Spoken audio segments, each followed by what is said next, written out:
తరగని స్వర్ణ బంధాలు మన మానిపల్లి జ్యువెలర్స్. సోషల్ మీడియా ప్రపంచంలో ఎక్కడ చూసినా రీల్స్, షార్ట్స్, లక్షల కొద్ది వ్యూస్, కోట్లలో లైక్స్, ఇదే హవా నడుస్తున్నటువంటి పైన మనం చూస్తున్నాం. నలుగురిలో గుర్తింపు తెచ్చుకోవాలన్నా, మన ప్రతిభను ప్రపంచానికి చాటాలన్నా ఇప్పుడు స్మార్ట్ ఫోన్ ఒకటే సరిపోతుంది. అలా డిజిటల్ ప్రపంచంలో అడుగుపెట్టినటువంటి అనతి కాలంలోనే స్టార్డమ్ సంపాదించుకున్నటువంటి ఎంతో మంది యువతీ యువకులను మనం చూస్తూనే ఉన్నాం. కానీ అదే సోషల్ మీడియా కొందరి ప్రాణాల మీదకు తెస్తుంటే, కేవలం కెమెరా ముందుకు వచ్చినటువంటి పాపానికి అత్యంత కిరాతకంగా చంపేస్తుంటే, ప్రస్తుతం పాకిస్తాన్లో సరిగ్గా ఇదే జరుగుతుంది.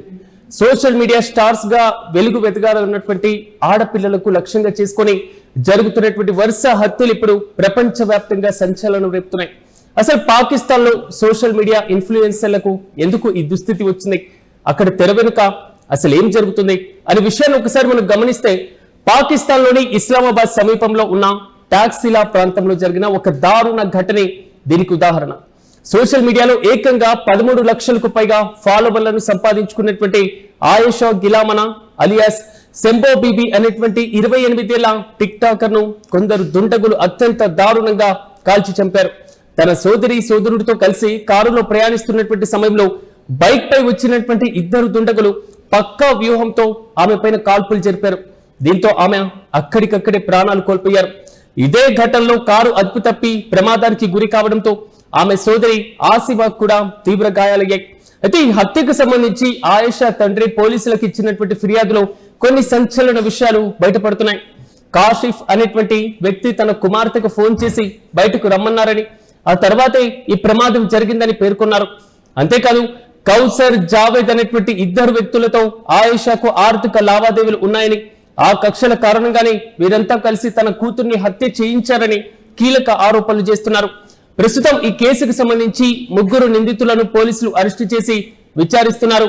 అయితే ఆర్థిక గొడవలు లేదా వ్యక్తిగత కక్షలు ఒక ఎత్తైతే, పాకిస్తాన్ లో సోషల్ మీడియా ఇన్ఫ్లుయెన్సర్లను టార్గెట్ చేసి మరీ చంపుతున్న ఘటనలు ఇప్పుడు పెద్ద చర్చకు దారితీస్తున్నాయి. పాకిస్తాన్ లో సోషల్ మీడియా స్టార్లుగా మారుతున్నటువంటి మహిళలపైన దాడులు జరగడం ఇదేం తొలిసారి కాదు. గత కొంతకాలంగా ఇక్కడ మహిళలు ఇన్ఫ్లుయెన్సర్లను టార్గెటెడ్ గా కిల్లింగ్స్ విపరీతంగా పెరిగిపోతున్నాయి. గత ఏడాది నుంచి ఇప్పటి వరకు ఒకరి తర్వాత ఒకరిని దాదాపు 5 ప్రముఖ సోషల్ మీడియా సెలబ్రిటీలు అనుమానాస్పద రీతిలో ప్రాణాలు కోల్పోవడం ఇక్కడ ఒకసారి మనం గమనించదగ్గ విషయం. 2025 జూన్ లో సనా యూసఫ్ అనేటువంటి యువతి హత్యకు గురయ్యారు. అదే ఏడాది జూలైలో 16 ఏళ్ల మెహక్ షెహజాది కూడా ఇలాగే ప్రాణాలు కోల్పోయారు.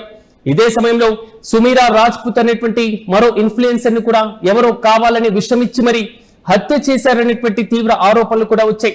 ఇక ఈ ఏడాది మార్చిలో సనా జావేద్ సైతం కాల్పుల ఘటనలో ప్రాణాలు వదలాల్సి వచ్చింది. వీళ్ళంతా జీవితాలను పరిశీలిస్తే ఒకేసారి ఒక్క కామన్ పాయింట్ కనిపిస్తుంది. వాళ్ళందరూ కూడా సోషల్ మీడియాలో విపరీతమైనటువంటి ఫాలోయింగ్ ఉన్నవారు, తమకంటూ ఒక ప్రత్యేకమైనటువంటి గుర్తింపు తెచ్చుకున్నటువంటి యువతులే కావడం ఇక్కడ గమనించదగ్గ విషయం. వాస్తవానికి పాకిస్తాన్ సమాజంలో ముస్లిం మహిళలపైన ఇప్పటికీ అనేక ఆంక్షలు, వివక్ష కొనసాగుతూనే ఉన్నాయి. ఇంటి గడప దాటి బయటికి రావాలన్నా, నలుగురిలో స్వేచ్ఛగా తిరగాలన్నా అక్కడ ఆడవారిని ఎంతో కఠినమైనటువంటి నిబంధనలతో విధించి ఉంటాయి. అలాంటిది టెక్నాలజీ పుణ్యమా అని ఇప్పుడు ఎంతో మంది యువతులు తమ ఇళ్లలోనే కూర్చొని స్మార్ట్ ఫోన్ ద్వారా రీల్స్ చేస్తూ గ్లోబల్ ఆడియన్స్ ను సంపాదిస్తున్నారు. ఇలాంటిగా మరి ముఖ్యంగా చెప్పుకోవాలంటే స్వతహాగా ఎదగాలని చాలా ప్రయత్నం చేస్తున్నారు. అయితే ఈ డిజిటల్ స్వేచ్ఛ పాతకాలపు ఆలోచనలు ఉన్నటువంటి సాంప్రదాయవాదులకు, మత ఛాందస్తవాదులకు అస్సలు మింగుడు పడడం లేదనే వాదన బలంగా వినబడుతుంది. సోషల్ మీడియాలో ఇలాంటి బహిరంగ ప్రదర్శనలు ఇస్తే, డాన్సులు చేస్తే, మోడ్రన్ బట్టలు వేసుకుంటే మిగతా ఆడవారు కూడా చెడిపోతారు, సమాజంలో పరువు పోతుంది అనేటువంటి సంకుచిత మనస్తత్వమే ఈ హత్యల వెనుక ప్రధాన ఉద్దేశం అయి ఉండవచ్చని సోషల్ మీడియా విశ్లేషకులు ఆందోళన వ్యక్తం చేస్తున్నారు. ఆడపిల్లలు గడప దాటి బయటికి వచ్చి సొంత కాళ్లపైన నిలబడ్డాన్ని, నలుగురిలో గుర్తింపు తెచ్చుకోవడాన్ని ఓర్చుకోలేకనే కొందరు ఈ పైశాచికమైనటువంటి మార్గాన్ని ఎంచుకుంటున్నారనే ఆరోపణలు బలంగా వినబడుతున్నాయి. ఏదేమైనా ఒక అమ్మాయి తన ఉనికిని చాటుకునేందుకు ప్రాణాలు కోల్పోవలసి రావడం అత్యంత విషాదకరం.